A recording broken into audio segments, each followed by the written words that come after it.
बुराई पर अच्छाई की जीत, असत्य पर सत्य का जीत का महान त्योहार होली को लेकर के आज पटना के मीठापुर अवस्थित कबीरपंथी और कबीर साईं मंदिर के परिसर में होली महोत्सव का आयोजन किया जा रहा है।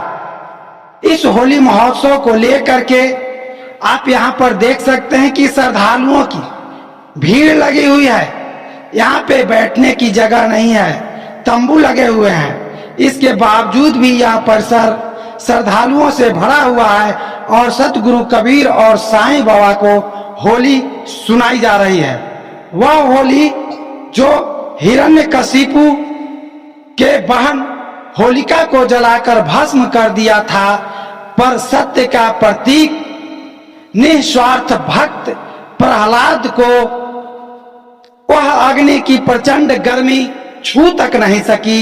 आज उसी त्योहार को जो सदियों पहले घटना घटी थी, आज भी हमारे हिंदू सनातन परंपरा में मनाई जा रही है। और इसका उदाहरण आप देख सकते हैं कि ये पटना कबीरपंथी मठ के अंदर कबीरपंथी गुरुओं द्वारा भी इसको हर्षोल्लास के साथ मनाया जा रहा है। यहाँ पर इस कबीरपंथी मठ के जो मठाधीश हैं ब्रजेश मुनि महाराज जी, जिन्होंने कबीर मिशन ट्रस्ट की स्थापना की है, इन क्या विचार रखते हैं, लोगों के बीच में क्या कहना चाहते हैं, जान लेते हैं। महाराज जी क्या कहना चाहेंगे? जी बहुत बहुत धन्यवाद आपका महात्मा जी। ये 19 चैनल आपका है और मैं ये पर्व जो है पूरे बिहार ही नहीं, पूरे भारत ही नहीं, पूरे विश्व में लोग मनाते हैं। जो भी भारतवासी विदेश में है वो भी मनाते हैं। ये आज का दिन बहुत महत्वपूर्ण माना गया है क्योंकि भक्त प्रहलाद जी थे, भजन करते थे, लेकिन उनके पिताजी को अच्छा नहीं लगता था, नारायण का नाम क्यों लेते हो। इसके कारण उन पर बहुत अत्याचार हुआ, लेकिन सत्य का विजय हुआ कि उनको बाल बांका नहीं हुआ कुछ। उसी को कबीर साहब ने कहा, जाको राखो साइया मार सके न कोई, का बाल बांका कर सके जो जग बड़ी हो। तो अपने पुत्र को कोई मारता नहीं है, लेकिन गुस्सा वेश में आकर कि नारायण के नाम क्यों लेते हो, तो प्रहलाद जी को मारना चाहा, लेकिन होलिका स्वयं जल गई है। तो कहने का मतलब यह है अज्ञानता, काम, क्रोध, लोभ, मोह, अहंकार, आशा, तृष्णा तो सबों के पास है, लेकिन मनुष्य ऐसा प्राणी है कि इसको जानता है क्या सत्य है क्या सत्य है। बहुत बहुत धन्यवाद महाराज जी। हमारे बीच डीके भास्कर जी हैं, क्या कहना चाहेंगे होली को लेकर? देखिए, यह होली का मतलब हम सभी पहले जाने। किसी चीज का अगर मीनिंग, अगर सत्य नहीं जानते हैं तो उसके बारे में डीप जानना बहुत मुश्किल होता है। तो होली का मतलब होता है होना, कुछ नया होना। तो नया होना मतलब जैसे हमारे संत भी होली खेलते हैं, होली खेलत संत सुजान, तो वह जो है एक नए जीवन को अपने अंदर से जो विकार हटाते हैं और सदाचार जब लाते हैं तो उनके अंदर एक नया जीवन हो जाता है। उसी तरह से हमारे जीवन में कुछ नया होना है। इसको हम लोगों ने पूर्व की कुछ गाथाएं से रखी है। उस गाथाओं में भी यही है कि वहां पे अत्याचार और बेविचार पर सदाचार की जीत। लेकिन यह सत्य में जो हमारे हिंदुस्तान में जो होली हो रही है और हमारे हिंदुस्तान वासी जो पूरे विश्व में हैं, कहीं भी जो होली की आगाज करते हैं या आनंद लेते हैं, उमंग लेते हैं, उसका मतलब है कि आज हमारे यह फागुन की अंतिम दिन, आज पूर्णमासी है, आज हमारा यह साल का अंतिम विदाई हम कर रहे हैं। तो किसी की जब विदाई भी करते हैं तो बड़ा हल्लोल्लास से करते हैं हम, चाहे वो जिस तरह की भी विदाई हो। उस विदाई में खुशियां होती है, फूल बरसाते हैं, हम पैसे लुटाते हैं और आनंद की विदाई करते हैं। जीवन के उस क्षण को हम याद रखने की विदाई करते हैं। तो आज हम इस साल की जो विदाई कर रहे हैं यह इस आनंद में करें। हम होलिका दहन जो करते हैं उसमें क्या नाम है उसका, सम्मत, मतलब सबकी सम्मति से समाज में जितनी भी गंदगियां हैं, जितने कचरे हैं, जितने भी परेशानी की चीजें हैं, उसका आज हम समापन करेंगे, उसको इकट्ठा करेंगे और गंदगियों को जला डालेंगे, समाप्त कर डालेंगे, जिससे कोई किसी तरह का रोग व्याधि उन गंदगियों से ना फैले।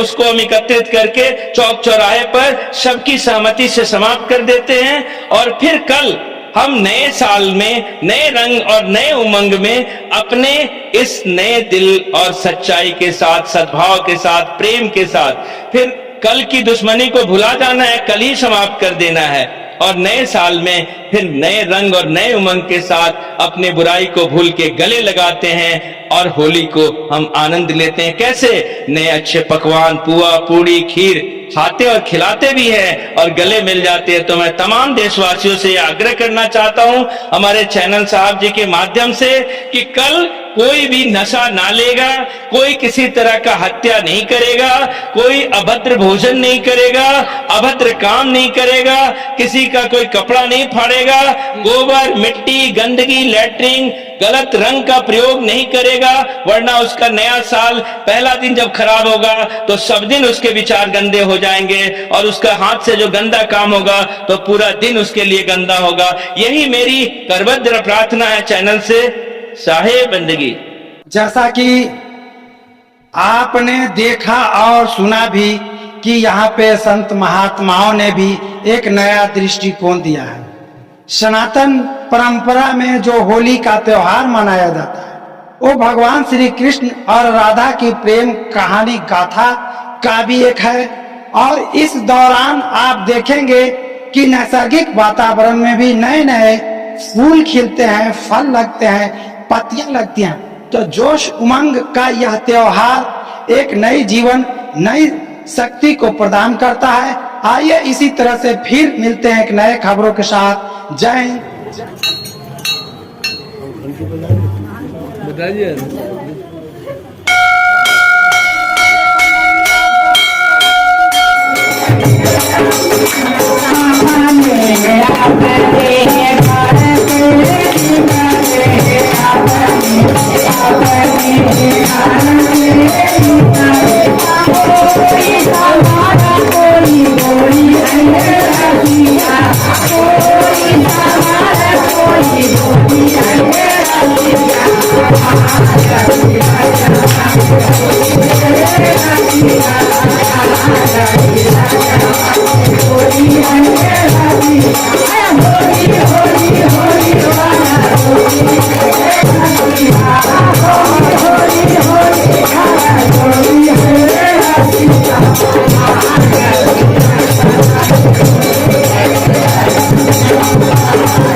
Hare